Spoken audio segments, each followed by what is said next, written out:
दोस्तों नमस्कार। वृश्चिक राशि वाले मेरे मित्रों, हम जानते हैं कि आप एक ऐसे इंसान हैं जो कभी किसी के लिए बुरा करना तो दूर सोच भी नहीं सकते हैं। जी हाँ दोस्तों, आपने अपने हर एक रिश्ते नाते को बड़ी ही वफादारी और प्रेम के साथ निभाया है। फिर भी आपके जीवन में दुख और तकलीफें क्यों हैं? क्यों आपको आपकी मनचाही चीजें नहीं मिलती हैं? आपकी कोई भी मनोकामना पूरी नहीं होती है, और यदि पूर्ण होती भी है तो सुख उसका आपको प्राप्त नहीं होता है। इसके बजाय आपके ऊपर लांछन ही लग जाते हैं, आपको तकलीफें ही प्राप्त होती हैं। जी हाँ दोस्तों, और कभी कभी आप अकेले में बैठकर सोचते भी हैं कि आखिर ऐसी कौन सी कमी है जो आपके पास सुख का एक पल भी नहीं आता है, जबकि आप मानसिक तौर पर बहुत ही शुद्ध और बहुत ही पवित्र इंसान हैं। क्या आपकी अच्छाई ही आपको परेशान कर रही है? क्या आपके सत्कर्म ही आपको पीड़ाएं पहुंचा रहे हैं? इस तरह की बातें आपके मन में अक्सर चलती रहती हैं, जबकि आप यह भी देखते हैं कि आपके आसपास कुछ लोग ऐसे भी हैं जो बहुत ही बुरे कर्म करते हैं, दूसरों को सताते हैं, पीड़ाएं देते हैं, फिर भी सुखी दिखाई देते हैं। तो ऐसा क्यों होता है? क्या आपके भाग्य में ही कोई कमी है? आपकी ग्रहों की चाल में ही कोई कमी है, या भगवान ने आपके जीवन में केवल कष्ट ही कष्ट लिखे हुए हैं? जी हाँ दोस्तों, तो इस प्रकार के प्रश्न आपके मन में अक्सर उठते रहते हैं। तो आज के इस वीडियो में हम आपको बताने जा रहे हैं 7 ऐसे बड़े कारण जो आपके दुखों के कारण हैं, आपकी तकलीफों के कारण हैं, और आपको इन कारणों के बारे में अब तक पता तक नहीं है। जी हाँ दोस्तों, यदि आपको अपनी कमियों के बारे में पता चल जाता है तो आपका विशेष स्वभाव ही यही है कि आप अपनी कमी को जल्दी से जल्दी दूर कर लेते हैं, क्योंकि आप बहुत ही बुद्धिमान इंसान हैं। आपको अपने अंदर दुर्गुणों को बाहर निकालने में और सद्गुणों को अपने अंदर समाहित करने में बहुत अच्छा लगता है, क्योंकि आप जीवन को सर्वोच्च स्तर पर जीना चाहते हैं, एक ऐसे स्तर पर जहां ना तो आपको कोई दुख हो और ना ही आपके आसपास के किसी भी इंसान को किसी प्रकार की पीड़ा हो, तकलीफ हो। जी हाँ दोस्तों, तो आज का यह वीडियो आपके लिए बहुत आवश्यक है, क्योंकि इस वीडियो में हम आपके जीवन की उन कमियों को आपको बताने जा रहे हैं जिनके बारे में आपको शायद अब तक किसी ने बताया नहीं है, और यदि बताया भी है तो ठीक तरह से समझाया नहीं है। जी हाँ दोस्तों, क्योंकि आप एक ऐसे इंसान हैं जो हर एक विषय की गहराई को तभी समझ पाते हैं जब आपको कोई अच्छी तरह से उसे विचारशील होते हुए समझाए। जी हाँ दोस्तों, आप हल्की फुल्की बातों को अपने दिमाग में बैठने नहीं देते हैं, यह आपके स्वभाव की एक कमी कह सकते हैं। लेकिन जब कोई इंसान आपको प्रेम पूर्वक हर एक विषय को गहराई से समझाता है तो आप उसे अच्छी तरह से समझ लेते हैं और स्वीकार कर लेते हैं और अपने जीवन में अमल में भी लेकर आते हैं। तो आज के इस विषय को आपको ध्यान से सुनना है, क्योंकि आज आपके जीवन के उन विषयों और बिंदुओं के बारे में हम चर्चा करेंगे जिनके बारे में आपके जीवन में चर्चा होना बहुत आवश्यक है। जी हाँ दोस्तों, इसी के साथ साथ इस समय कौन सी ग्रह स्थिति चल रही है, कौन सा ग्रह है जो आपको लाभ पहुंचाने के लिए तैयार खड़ा है, और कौन सा ग्रह है जो आपको पीड़ाएं दे सकता है, इन सब विषयों पर भी हम चर्चा करेंगे। ग्रह गोचर के आधार पर बताएंगे कि कौन से वो काम है जो आपको भूल कर भी नहीं करना चाहिए। जी हाँ दोस्तों, कौन से काम करने हैं, इससे ज़्यादा जरूरी यह होता है कि हमें कौन से काम नहीं करने हैं, क्योंकि असल पीड़ाएं वहीं छुपी होती हैं, फिर हमारी मेहनत का भी कोई फल हमें प्राप्त नहीं होता है। तो हम आपको यह भी बताएंगे कि आपको कौन से कार्यों से दूर रहना है जिससे भविष्य में आप किसी बड़े नुकसान से बच सकें। जी हाँ दोस्तों, तो चलिए वीडियो को शुरुआत करते हैं। और वीडियो की शुरुआत करने से पहले आपसे एक निवेदन है कि कमेंट में पूरे भक्ति भाव के साथ जय माँ भद्रकाली लिखना ना भूलें। माता का सीधा आशीर्वाद और कृपा आपको प्राप्त होगी। साथ ही साथ यदि चैनल पर पहली बार आए हैं तो चैनल को सब्सक्राइब करके बेल आइकन को दबाना बिल्कुल भी ना भूलें। हम आपके लिए ऐसे ही ज्ञानवर्धक, शास्त्रीय और ज्योतिषीय पद्धति पर आधारित वीडियोज रोज लाते रहते हैं और आपका ज्ञान बढ़ाते रहते हैं। तो चलिए दोस्तों, आगे बताते हैं कि आपके दुखों का मूल कारण क्या है, किन चीजों से आपको तकलीफ पहुंचती है। जी हाँ दोस्तों, तो हम आपको बता दें कि आपके दुखों का सबसे बड़ा कारण आपके अपने ही हैं। जी हाँ दोस्तों, अब इसमें आपको हो सकता है थोड़ा सा आश्चर्य हो, लेकिन हम आपको बताएं कि आपकी राशि का गुण ही यही है कि आप अन्य वस्तुओं का आकलन तो बहुत अच्छा करते हैं और भले बुरे का ज्ञान बहुत अच्छी तरह से रखते हैं, लेकिन जब बात आती है अपनों की, अपनी भावनाओं की, तो आप लापरवाह हो जाते हैं, या यूं कहें कि आप अपनी भावनाओं पर नियंत्रण नहीं रख पाते हैं। एक भावनात्मक पर्दा आपकी आंखों पर डल जाता है, फिर आपकी आंखों के सामने चल रहे षड्यंत्र और दुर्भावनाएं भी आपको दिखाई नहीं देती हैं, और फिर आपको मिलते हैं प्रेम में धोखे, विश्वास में घात। जी हाँ दोस्तों, आपकी सबसे बड़ी तकलीफ ही यही है कि आप जिनसे बहुत प्रेम करते हैं, जिन पर बहुत विश्वास करते हैं, सही समय आने पर वे लोग ही आपको तकलीफ पहुंचाते हैं, आपके विश्वास पर चोट पहुंचाते हैं, फिर आप बहुत दुखी हो जाते हैं। आपको कभी कभी जीवन से भी बहुत निराशा होने लगती है।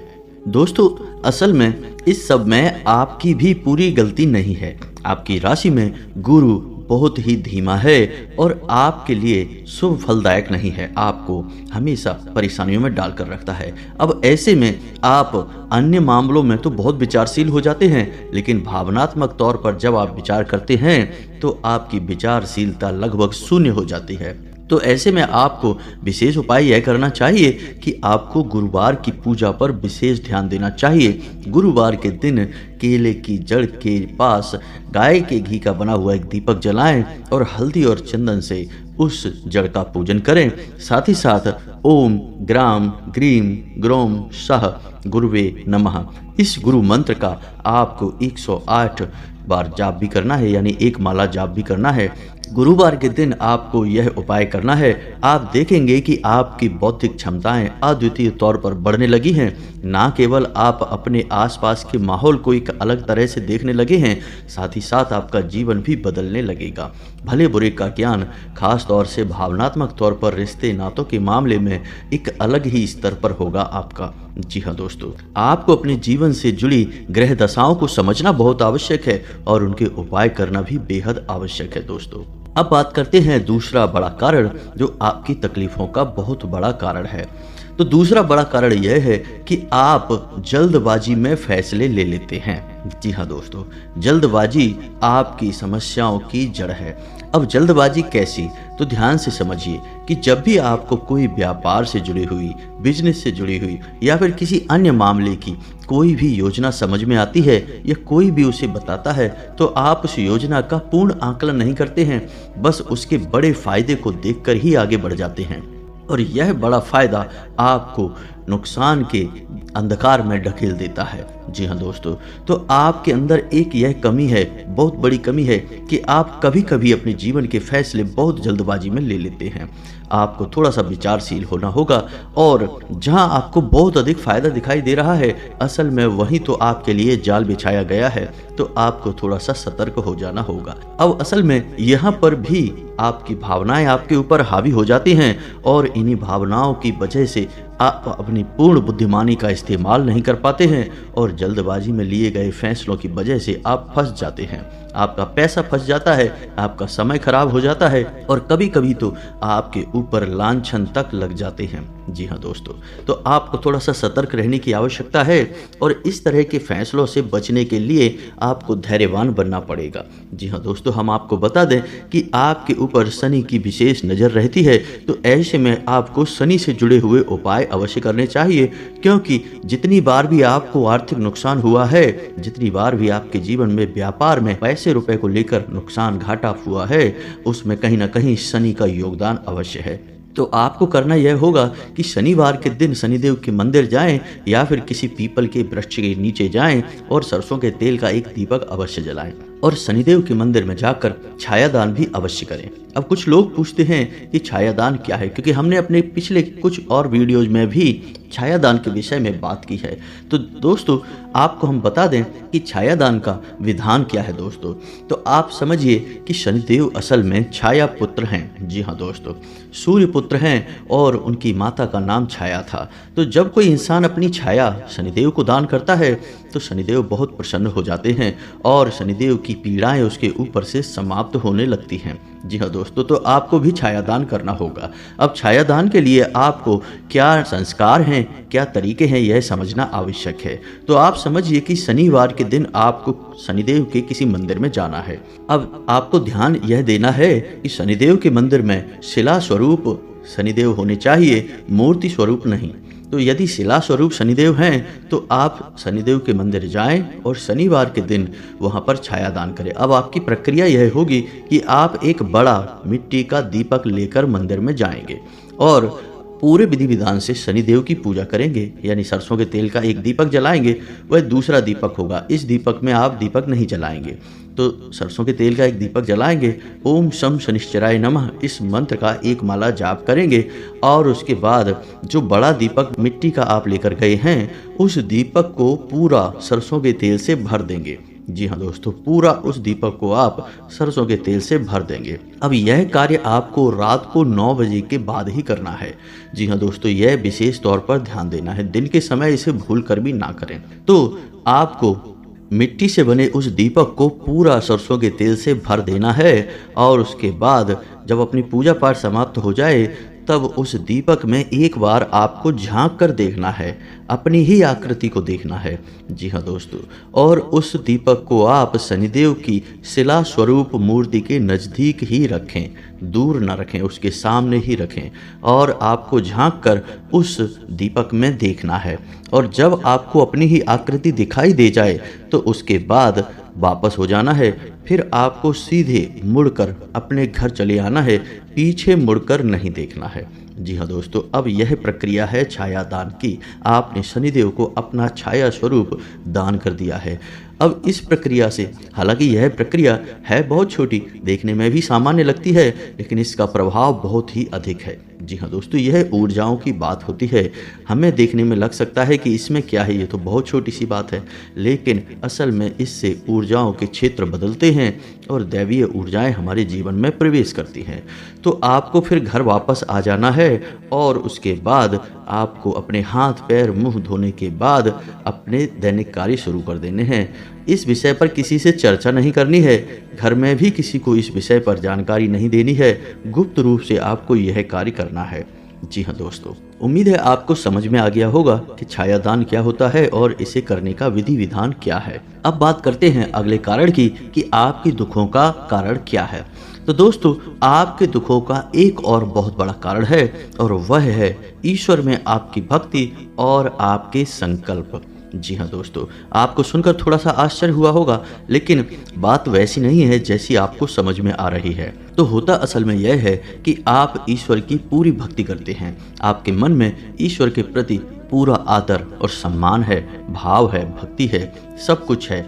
लेकिन आप जब पूजा पाठ करते हैं तो कभी कभी आपके जीवन में ऐसा समय आता है कि आप कष्ट से बहुत घिर जाते हैं, समस्याओं का अंत समझ में नहीं आता है, आपकी पीड़ाओं का अंत भी समझ में नहीं आता है। तो फिर आपको यह लगने लगता है कि आपकी पूजा पाठ, आपकी भक्ति सब बेकार है, भगवान तो आपकी सुनते ही नहीं हैं, आपकी समस्याओं के समाधान तो मिलते ही नहीं हैं, ऐसी भक्ति करने से क्या फ़ायदा।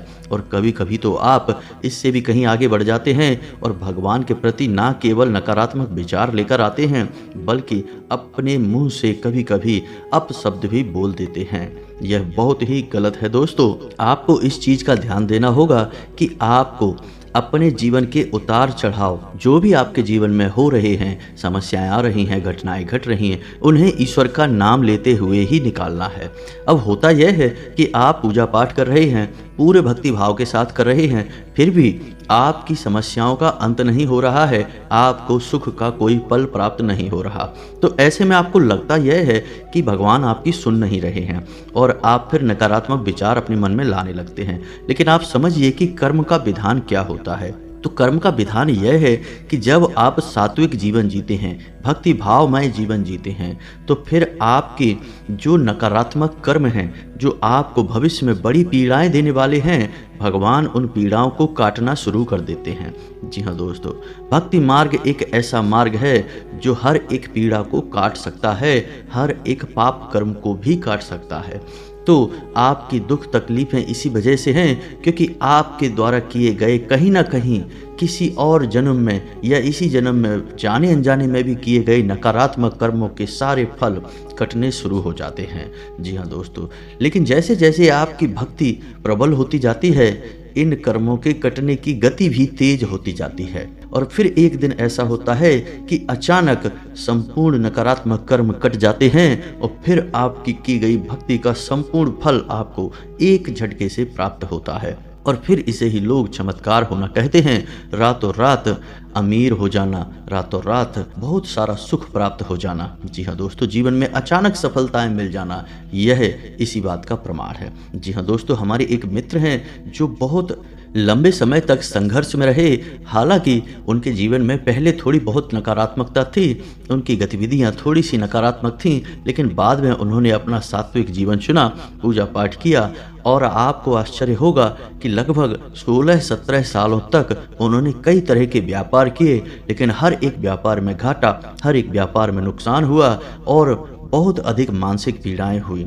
लेकिन उन्होंने ईश्वर की भक्ति के मार्ग को चुना और कुछ ही समय बाद उनके जीवन में सफलता का वह दौर आ गया जिसका उन्हें जीवन भर इंतजार था। जी हाँ दोस्तों, जब हमारी उनसे मुलाकात होती है तो वो हमसे कहते हैं कि कभी कभी तो ऐसा लगता था कि भगवान हमारी सुन ही नहीं रहे हैं। हम इतनी मेहनत करते हैं, इतना भक्ति भाव के साथ भगवान की पूजा करते हैं, फिर भी हमारे जीवन में कष्ट क्यों बने रहते हैं।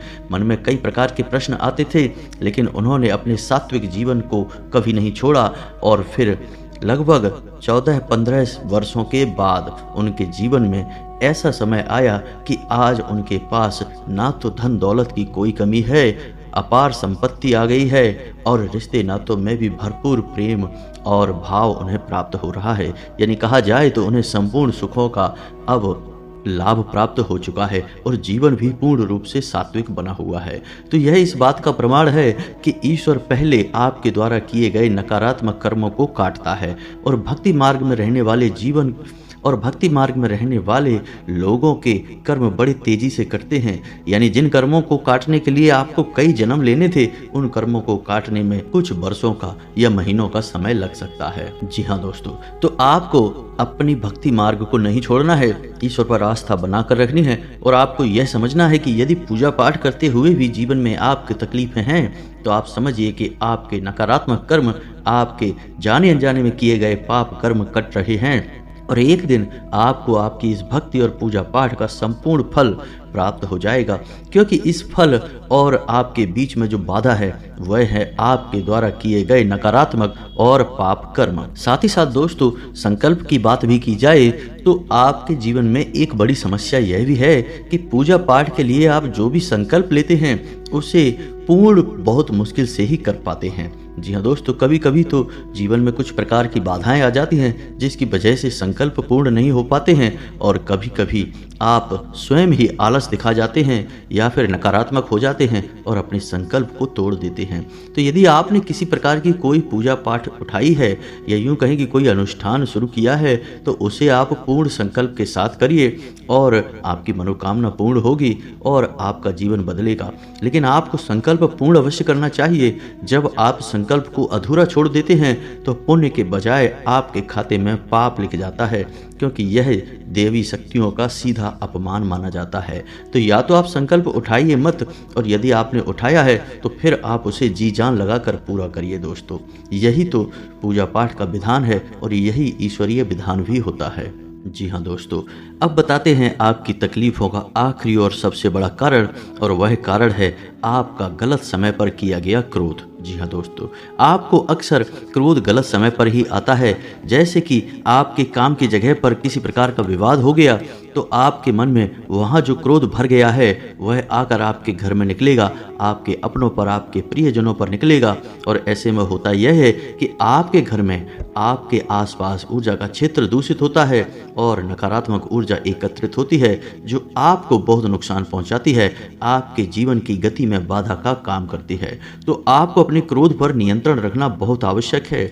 ऐसे में आपको राहु से जुड़े उपाय करने चाहिए और हमने अपने पिछले कई वीडियोज में राहु से जुड़े उपाय आपको बता रखे हैं।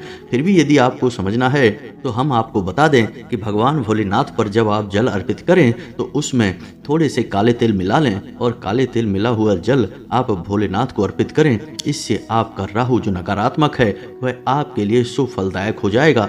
फिर आपको गलत जगह पर क्रोध आएगा ही नहीं, या फिर यूं कहें कि क्रोध आएगा ही नहीं और परिस्थितियों का सही आकलन करने की क्षमता आपके अंदर उत्पन्न होने लगेगी। जी हाँ दोस्तों, तो यह तो थी जानकारी कि क्या ऐसी स्थितियां हैं, क्या ऐसे कारण हैं जो आपके जीवन में दुख और तकलीफ लगातार बने हुए हैं।